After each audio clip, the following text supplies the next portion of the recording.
Most folks know that high-starch spuds like this fall apart when cooked, while low-starch models keep their shape even after boiling.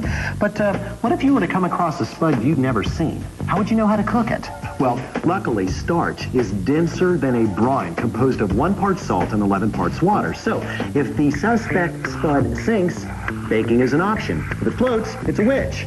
Or maybe just a low-starch model waiting to star in your next potato salad. Here's Alton Brown for Food Network's Couch Potato Weekend. Alton Brown here for Couch Potato. True spud lovers know that bakers do best when roasted right on the rack. Of course, if you've got a dozen diners, you may need to consider vertical integration via a muffin tin.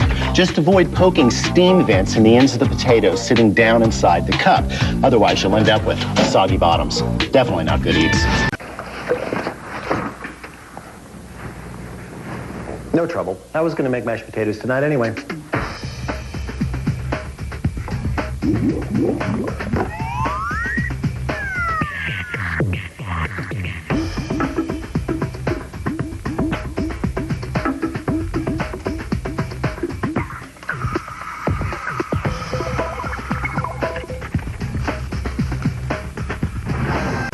The year, 1853. The place, Saratoga Springs, New York. Railroad magnate Cornelius Vanderbilt is served a plate of fried potatoes, which he thinks are just too darn thick. So he sends them back to Chef George Crumb, who, insulted by the big wig's insolence, decides to slice the next batch so way that thin that when fried, well, they don't even look like potatoes anymore. Intrigued, Vanderbilt gives them a try. And thus is born the Saratoga or potato chip. Oh no, watery soup again? Perhaps I can be of assistance. Who are you? That's not important. What I have here is What is it? a righteous remedy for your viscosity vexations. Just stir over medium heat, my good cook. Yum, what do you call this masked marvel? Instant potato flakes. Just a handful will thicken any soup, stew, or casserole. Dinner saved. And my work here is done. Why is it if you whip potatoes in a food processor, you end up with something like paste? Well, a potato's like a gas tank full of little fuel cells called starch. When heated, these absorb the water around them, swelling to several hundred times their original size. Now, at this point, they can be converted into a light, fluffy mess. But if you overwork them, the starches will rupture, leaving you with a big mess. Mr. Sweet Potato, I believe you are suffering from an identity crisis. You see, as a member of the Morning Glory family, you can't be a potato. And despite what all those can labels say, you're not a yam either, because yams are lighter, sweeter, and from Africa, not South America.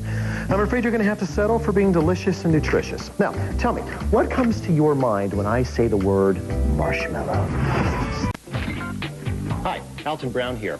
Ever wonder why fast food fries are skinny? They have to be, because they're frozen right after they're cut. See, when a spud drops below 40 degrees, its starch converts to sugar very quickly. Now, say we cut thick fries from this well-chilled potato. Since sugar browns faster than starch, they'd burn on the outside before they'd cook through. The solution?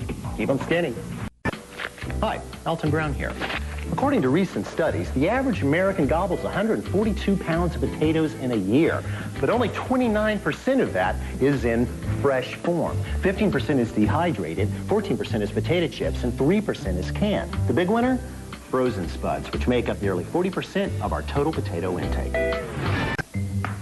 Hi, Alton Brown here. Now, most of us know that tuber is actually just Latin for lump, and that potato comes from the Peruvian batata. But where do we get this? I'll give you a hint. This device, which is very handy for digging up potatoes, is known technically as a spud. And it used to be that a farmer known for selling bad potatoes was called Spuddy. Shame.